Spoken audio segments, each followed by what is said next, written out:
Okay, we were talking about The beginnings. right. Yeah. We really thought we were starting from scratch, and it was a wonderful luxury.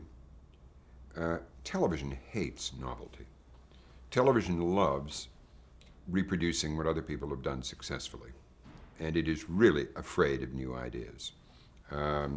Which is why so many programs come from the BBC and are adapted here, or from Britain, where they're not afraid of new ideas, just because the funding is done in a different way and not everything is so hit-oriented. But, so we could start from scratch. Well, what is a news program, and where does it take place? Does it take place in a newsroom, or what kind of? We discussed everything. I could sit in a cafe and people would come in and talk to me for half an hour. We could have a abstract set. We could have large inflatables of world leaders sort of sitting in the fuzzy, out of focus distance around us, listening. All this stuff. We really, I thought, we started something quite new. We would do it in the round, not flat, with all the reporters facing one way, people facing one way. I've always hated it on television when you're interviewed and everybody, the anchors are sort of turning like this. They don't want to turn too far away from their head-on shot. And they just cheat it over here a little bit, will you? And you can't really look a person in the eye. And anyway, we designed a set where we could be comfortable with the guests. And that was that horseshoe desk shape where you could sit 4 or 5 guests around very close to the interviewer, and yet not uncomfortable in any way, because there's a place to put their knees. I mean, you're sitting at a reasonable distance from me in this 2-shot, but some television producers like to get us so close that because the shot looks better, that they'll have us with our knees all tangling up with each other, which makes people awkward. If you're going to make talking heads the most important item on your program, they're your commodity, then make them comfortable. Make them feel at ease being there. Television loves to bring people into the studio and say, don't step on that, watch the lights, don't be afraid now. And television does everything to make them nervous.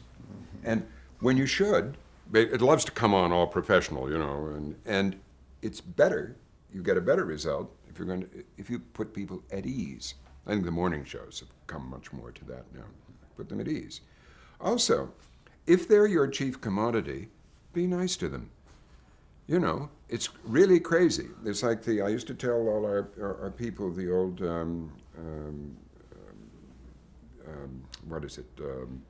legend, fable, the fable of the sun and the north wind are competing to see who's stronger.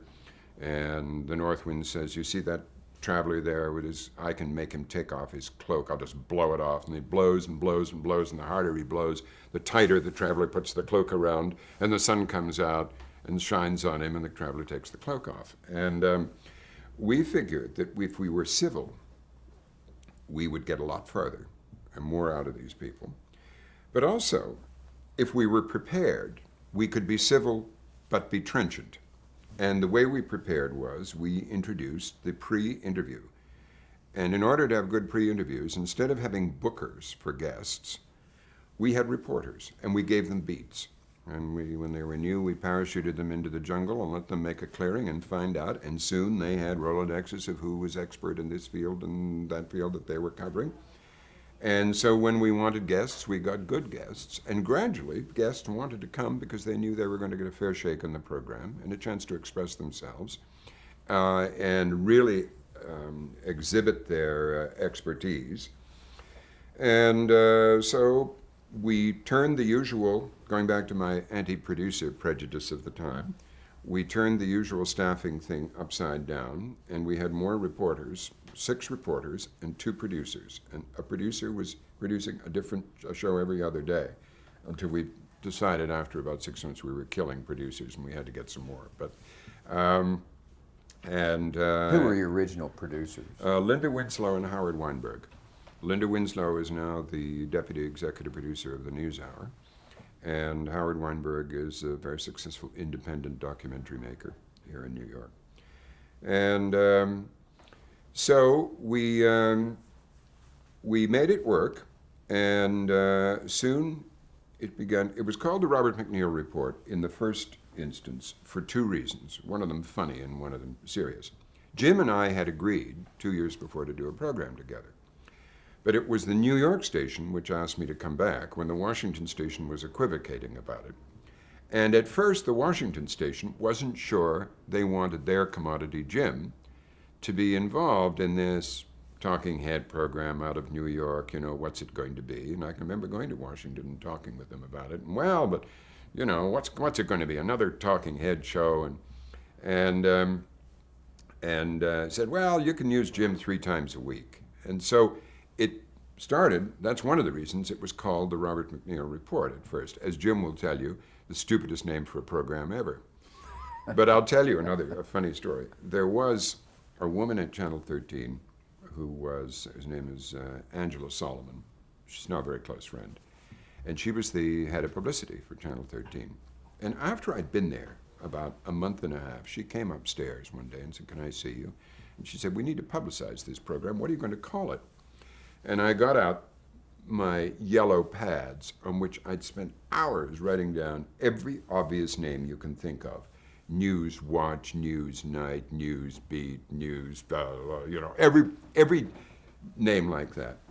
And she said, you're going to call it one of those? And I said, well, I guess so, one of these. And she said, I thought we'd hired somebody really smart to do this. I said, what do you mean? And she said, well, that just sounds like every other show. And she said, why don't you call it by your own name? And I said, oh, Angela, what if a year from now Channel 13 didn't like what I did and wanted to put somebody else in? And she said, now I really know you're dumb. Anyway, that's why it was called by my name for the first year. Anyway, it quickly got picked up through Jay Islin's influence with the Eastern Educational Network, which is one of the regional sub-networks of PBS. And they began running it late at night. And what do you say Jay Islin's influence? Jay Islin, well, he was the president of WNET, and I think he was the president of the Eastern Educational Network at the time. And he talked them into running it. And then within a couple of months, PBS picked it up and ran it late at night as an option for people to run.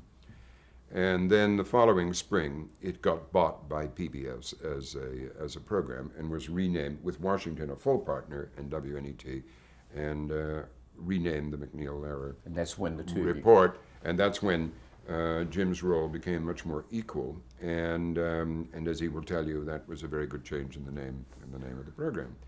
But did you change the format in any way? No, except that we were able to do it much more the way we'd intended to originally. We wanted to join the two cities up so that in one sense they were seamless, so that a viewer wouldn't be absolutely sure what was coming from where. So successfully, to this day, perhaps misguidedly, to this day, a lot of people think that I'm Lehrer, or he's me, or that we're some combination of the two. I'm frequently asked on the streets of New York, how do you like retirement, Mr. Lehrer? Or, Jim, it's how you enjoying your new life? Anyway, I want to go back to the set, because in addition to the horseshoe table, which made conversation very easy, we designed an abstract set which I thought was very elegant at its time. It was made a lot of fun of, but it was modeled on the sculptures of Louise Nevelson. And it created some people said it looked like the tomb scene from Aida, but anyway. And these panels, which reflected light wonderfully, had gaps in them, with lights suspended, and we shot through those gaps. When they were black, cameras were draped in black cloth, and we shot in the round so that the people's reactions and our reactions were as interesting. In other words, we tried to extract the maximum visual drama from the just act of conversation so that they were lit beautifully and dramatically. I mean, the backlight would be quite strong, but it wouldn't wipe out the face. And we showed the backs of our heads, so much so that after it got going in a couple of years, Rune Arledge called me up and said, I'm really intrigued with this. And God, I've never seen any guys on television who show the backs of their heads all the time. Anyway, he started trying to hire me. This is the time when the Reasoner-Barbara Walters partnership was breaking up. And he wanted to hire me. And he sent, the name of the executive escaped my mind for a moment. I think of it, former Kennedy guy, David. Anyway, he's at lunch with me a number of times. And every time he'd go out, David would come out to have lunch with me. Roon would say to him, "Now, where are you going to eat with MacNeil?" And he'd say, "We're going to this little Italian joint around the corner." And he'd say, "Well, make sure he sits facing the rest of the restaurant, because if people see the back of his head, they'll know who you're talking to." But he was very intrigued by the show. And eventually, some elements of our show turned up in Nightline, I think, which started a couple of years later. But it was funny because word got out that he was talking to me. And naturally, I was not only flattered, but with the sort of bucks that I didn't actually discuss money, but the bucks one presumed were going to be waved in one's face, concentrated the mind. So People magazine got wind of the fact that there was negotiation, it was in the papers, and that I was going to replace Barbara Walters, which wasn't the case. Roon wanted to make me one of several anchors, including Peter and Frank Reynolds, the three of us.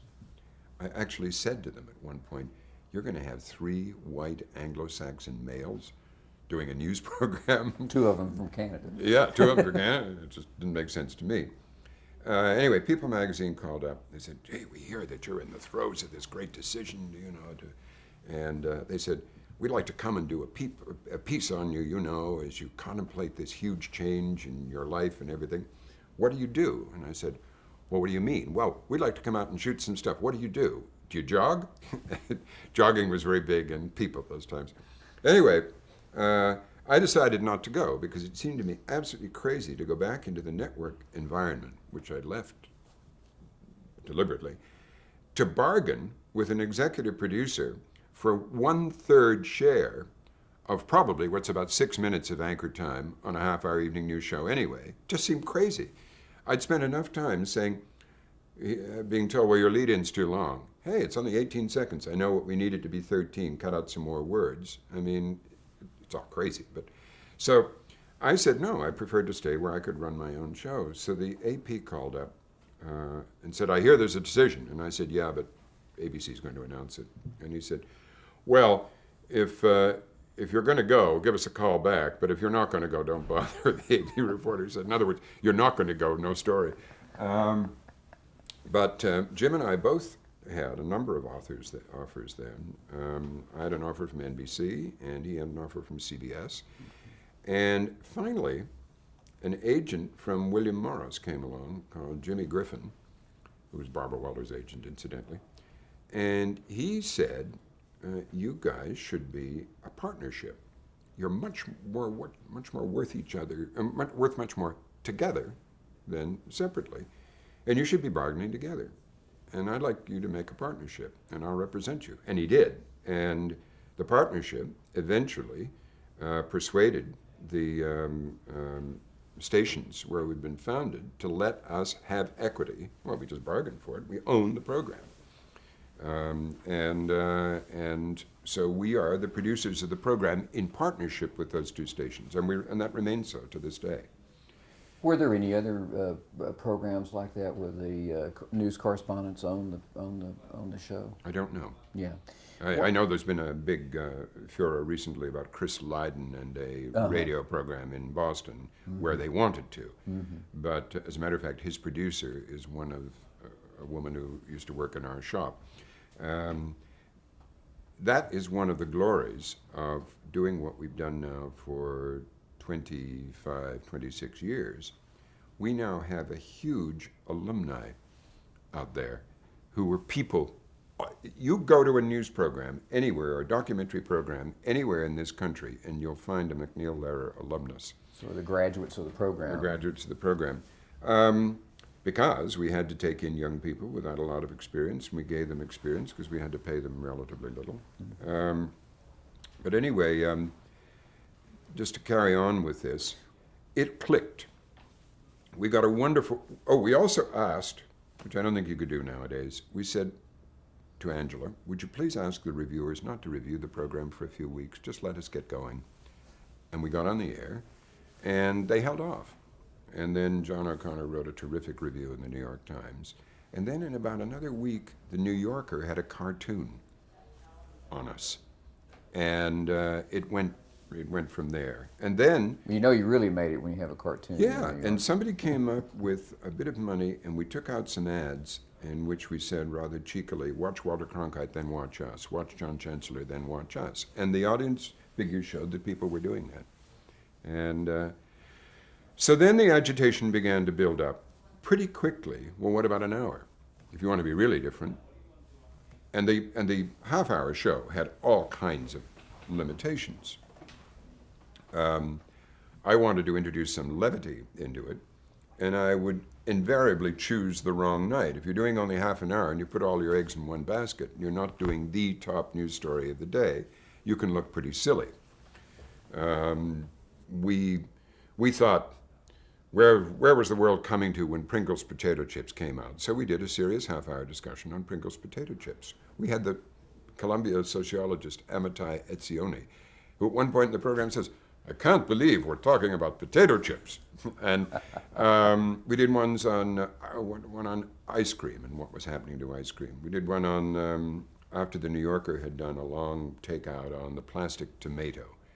We did one on how tomatoes were being engineered to have impact resistance relative to their weight greater than the EPA required on bumpers on cars. And so we did a test. All this is live. So we went out, we got a tomato expert. I come from Canada, tomato expert. Tomato is one of the few words, there are three pronunciations in English. There's tomato, and there is tomato, the British Canadian pronunciation, and then in Toronto there is tomato. Oh. Which is, I have a sister who lives in Toronto. Anyway, got it. Okay. Okay. Let me ask you a couple of logistical questions. For example, was it difficult having? Can I just finish? The Oh, I'm tomato sorry. story? You're right. We did interrupt a story. We had an expert on tomato. We went out impartially. We did not fix it, as we probably should have done, but we went out impartially in the neighborhood around Channel 13, 9th Avenue, and bought a bunch of tomatoes at random, put them down in front of the person, and live on the air, I said, well, just to start this off, here's some typical tomatoes we bought in the market. Tell us what you think of them. Expecting she was going to cut into one and say, ugh, you see, it's typical of the plastic tomato. The first cut went in, and the most delicious smell of perfect tomato pervaded the studio, and I knew we were lost. She cut another, well, this one isn't so bad. Another, this one isn't so bad. Kind of stuff that happens on. So we had a lot of, we did a thing on why a lot of grain elevators were catching on fire. There was a rash of it at the time. And I had the #1 grain elevator fire expert. And I asked him the first question at the beginning of the half hour, how do you explain this rash of grain elevator fires? He froze. He just looked at me. He was terrified. He just looked. So I said, well, is it that the dust that's collecting is maybe, I read a lot about this, ignited violent. Finally, it took about 4 questions with me asking them and then answering them before he unfroze enough to say, well, maybe. We did, Did that kind of thing happen very often? It's on live television. Not very often, Yeah, but enough that we had. We decided on one of these non-news show days that we were going to do something on the water shortage in the United States. And we got exercised, one of our reporters got exercised about the Ogallala Aquifer, which is under the High Plains states and was being depleted at the rate of 2 feet a year and only replenished at the rate of ½ an inch a year, and eventually we were going to run out. And it was dangerous, and we were practicing agriculture in parts of the country where we shouldn't be, and blah, blah, blah. Anyway, so I asked the first question of the #1 expert, well, tell us, just so we get into this, when is this going to become really important, really dire? He said, about 2030. And we had to go on for half an hour after that. So, When it, how did you decide if it was going to be a non-news day? well, gradually what we did was decide more and more that it had to be a story in the news that day. But that's why, that was part of the pressure to go towards an hour, because if you have all your eggs in one basket as a half hour, any initiative stuff you do may look irrelevant the day you run it. And people want to know about the main story of the day. So that was part of the impetus to go to the hour. Mm-hmm. And we considered it for a while with Channel 13 and various people, and then put it aside as too impossible. One, that we didn't want to force ourselves down the throats of the public television stations by demanding another half hour of their airtime unless there was clear evidence that they wanted it. It wasn't going to be tracked that way. And also, if there was enough money to do the program with enough production value to provide the variety and so on that would be needed. And finally, Grossman, Larry Grossman, who was then the president of PBS, came and said he really thought it was time. And I put the same two conditions to him then. I said, only if there's enough money and only if the stations clearly want it. So we're not fighting the resistance there. Well, eventually, there was a competition among underwriters to do it. There were a lot of them who were negotiating with each other. Xerox and Exxon, which was then an underwriter, and AT&T, which was an underwriter. And finally, AT&T, this is back in the days of Charlie Brown, said, we'll do the whole thing. So AT&T put up all the underwriting side of it, $12 million a year, to get it going. And then the public television stations contributed the other, roughly half of that. And we hired Les Crystal, who'd been the president of NBC News, as executive producer, because we finally grew up and recognized we really needed producers, skilled producers. And we were going to have many elements, documentary elements, and as well as discussion elements, and we needed people to produce those. And that launched in 1983, fall of 1983. Did you have a lot of resistance from the local stations? We had resistance at first because it was bad. And most of that was my fault. You mean the program was bad? The program was bad. Most of that was my fault. I thought, let's continue to be experimental, and let's run our featured stories, documentaries and discussions, and sprinkle the news in over the hour as kind of seasoning and punctuation. Also, I introduced the idea of breathers, or what we called postcards, which we sent cameras out to look at just gorgeous scenes, waves falling on a beach, waterfall, wind blowing through the corn, and just let them run silently for a minute to let people catch their breath, and in between all the dire news and everything, see that there's something all right with the world. The world's still there. I thought it was a lovely idea. Everybody else thought it was a stupid idea. To this day, you will still find a few people out there who regret it, but most people don't. Anyway, the stations really didn't like the product, and I couldn't blame them. We were experimenting and trying to make it it was another brand new program. I mean, it was really experimental.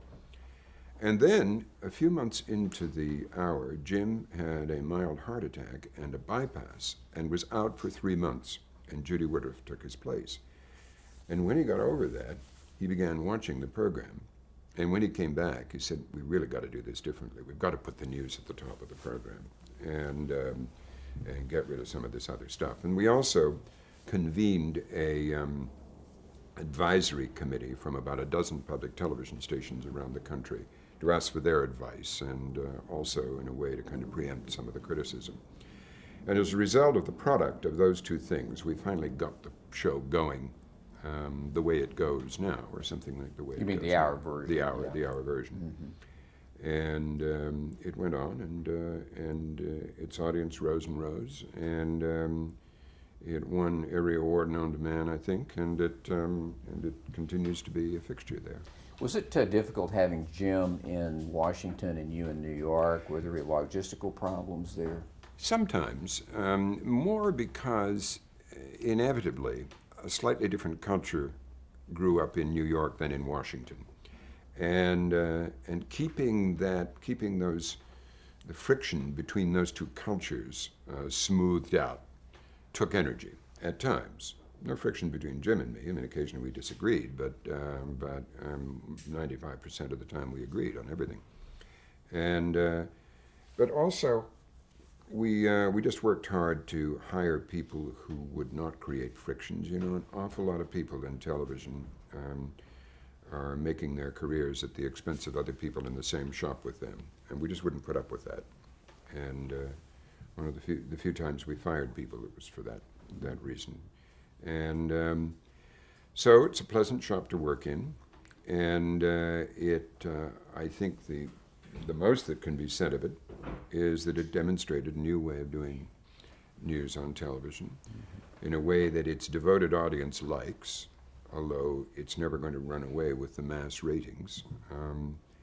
I think if the same thing were tried, I'd often said this, if the same thing were tried in the old days on a commercial network, when commercial networks commanded huge audiences and had the promotional backing that the networks can give something with that intense focus when they really desire to promote something, it probably could have built its audience up a lot. But even so, back in the 80s, late 80s, we were, as the network news audiences began to come down, we were frequently within a couple of rating points in New York of the CBS Evening News, for example. So there was an audience there for the thing. All right, we're going to change tapes here. Good.